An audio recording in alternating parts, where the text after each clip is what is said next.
This is the Ohio Farm Bureau podcast. Thanks for listening. I'm Ty Higgins. Farm Credit Mid-America's Growing Forward program for young, beginning, and small farmers plays a critical role in our shared purpose to secure the future of rural communities and customers with access to sound and constructive credit through individualized products and programs. And Hillary Polson joins us on this week's podcast. She's the Growing Forward specialist with Farm Credit Mid-America. Hillary, great to see you. Thanks for being with us this week. Yes, thanks, Ty. So this Growing Forward program is just one example of how Farm Credit Mid-America supports the next generation of agriculture. What are some other examples you can give us? Yeah, so Farm Credit Mid-America's purpose is to secure the future of rural communities and agriculture. In order to achieve that, we have to support the next generation of farmers and producers. We take this responsibility to heart and make every attempt to engage in the next generation of agriculture in a variety of ways. For example, partnerships with Ohio Farm Bureau, 4-H, and FFA. Farm Credit Mid-America is proud to sponsor the Young Agricultural Professionals Winter Leadership Experience, where young agriculturalists are given the opportunity to dig deep into topics impacting rural communities. In other partnerships with Ohio Farm Bureau, we hope to drive innovation and community engagement through the Young Ag Professionals Awards and the local Young Ag Professionals grants. Our involvement doesn't stop there. We believe that education is the foundation to securing the next generation of agricultural leaders, which also includes providing customers with education and resources that help them master the basics of farm finances and developing their risk management plans. Our Growing Forward program is one of the ways we provide that important education to young and beginning farmers. The Growing Forward program is right in your wheelhouse. What makes this program unique, and how does it positively impact young and beginning farmers across Ohio? So Growing Forward was designed to provide sound and constructive credit to meet the needs of young and beginning and small farmers. We achieve this through individualized credit programs and products. Getting into agriculture is an endeavor that requires capital, and obtaining capital to gain entry can be a real challenge for this segment of customers. Growing Forward allows this market segment to tap into special underwriting program with standards that are designed to help these customers get started and to build their business. When combined with the educational opportunities, business planning support, and education, we're really helping these customers to build a trusted relationship with our cooperative and giving them the tools they need to succeed. In order to be eligible for the Growing Forward program, a customer must meet 4 criteria. The first one is to be age 35 or younger or have less than 10 years of farming experience. 2, complete a loan application and a 5-page business plan. And the development of the business plan is ultimately what helps establish a roadmap for that customer for the next few years. It allows the farmer to monitor his or her progress, lay out operational milestones, and hold themselves accountable. The third is to submit financial documents on a yearly basis.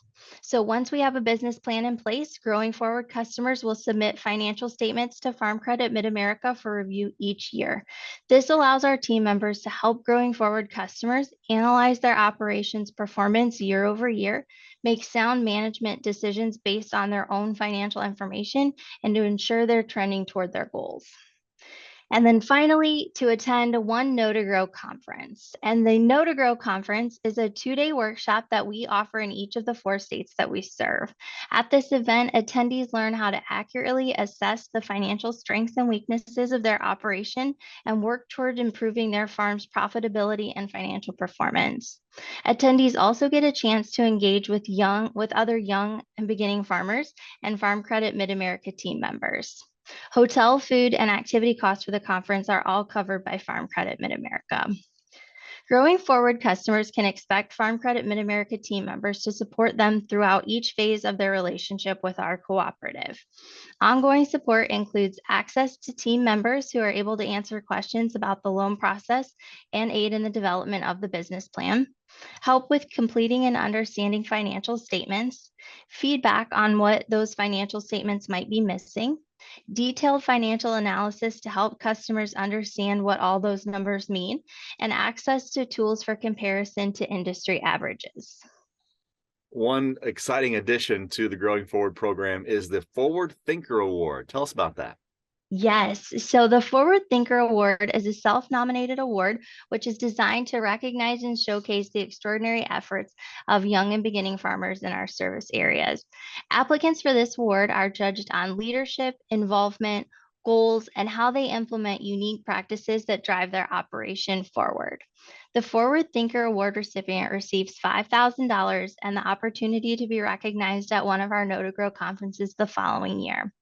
Applications this year open on July 15th, 2023, and the deadline to apply is September 1st of 2023.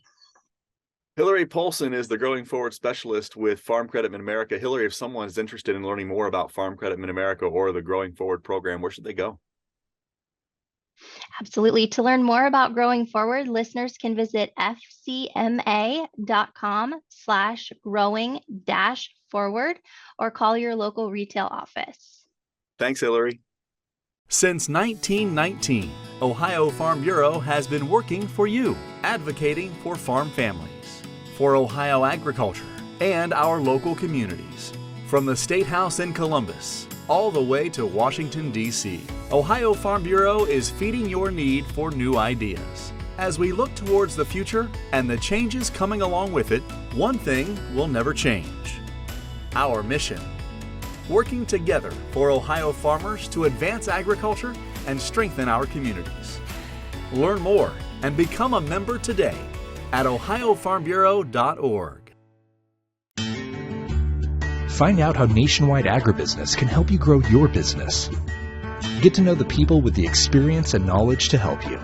Whether you are looking to protect your farm or ranch from the ground up, or need someone who understands your changing commercial ag needs. Find out how to better manage the risks of your ag business, or how quickly you can get back to business. Learn how you can protect your next with Nationwide on your side. Direct marketing at farmers markets, a great way to sell your products and connect with your local community. And we've seen an interest boom when it comes to selling and buying locally over the past 3 years. On this Legal with Leah, find out what you need to know as far as licensing goes for selling at a farmer's market or even for foods you make and sell from your home. To walk us through the do's and don'ts, we have Ohio Farm Bureau's Policy Counsel, Leah Curtis, joining us. Hi, Leah. Hello. So I guess my first question is very general. Do you need any sort of license to sell food at a farmer's market? So it is going to depend on what you're going to sell. So favorite lawyer answer, it depends. Generally, when someone's selling food, they need a retail food establishment license from the local health department. However, there are exceptions from that requirement that are particular to selling at farmers markets, particularly when you're limiting your sales to certain products. So what are the products we can sell without a license?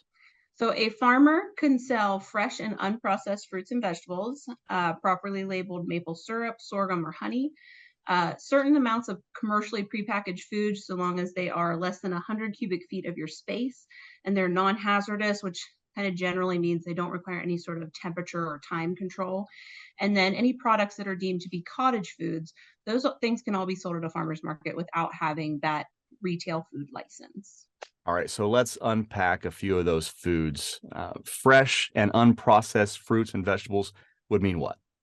So this means that you are selling the fruit or the vegetable in its whole form. You've not cut it, you've not processed it into any other product.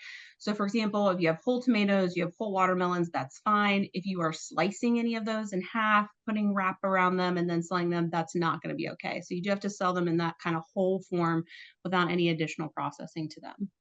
You mentioned the term cottage foods. What's that? So cottage foods are a distinct list of food types that, because they have a low food safety risk, you are permitted to make them in your home and sell them without any sort of license. And so a few examples are baked goods like cookies or breads, candies, jams, jellies, fruit butters, granola, popcorn, dry cereal, nut and snack mixes, dry baking mixes, dry herbs, seasoning blends, and tea blends. So the Department of Agriculture does have a fact sheet available on its website that has a full list of those cottage foods, but generally they're things that they're dry, they don't have to be refrigerated, and they have a very low food safety risk. Really easy to find that PDF online. If you just Google Ohio Cottage Food Law, you'll find that ODA website and all those items that Leah was discussing. A lot of people, as I mentioned, over the past 3 years, they are finding more avenues to sell direct to consumer. they want to sell their livestock products that way as well, meats, eggs at a farmer's market. How can those type of producers do that? So livestock products are going to be a little bit different. If you want to sell meat or eggs at a farmer's market, you're going to need to obtain a retail food establishment license from the local health department. Many people that are going to sell those things at a farmer's market will get what's called a mobile license. And so that can allow them to move between multiple markets. Those products are generally going to require some sort of refrigeration or temperature control, so they should certainly talk to their health department about what is going to be necessary to meet those requirements. And with meat, it's generally going to need to come from an inspected facility and be labeled properly to be sold. So you want to make sure you check all those boxes if you want to sell those livestock products. Great information for our members across the state looking to sell more to those direct-to-consumer avenues. Leah Curtis with the great information on this Legal with Leah. She's Policy Counsel with Ohio Farm Bureau. Appreciate it, Leah. Thank you. Thank you.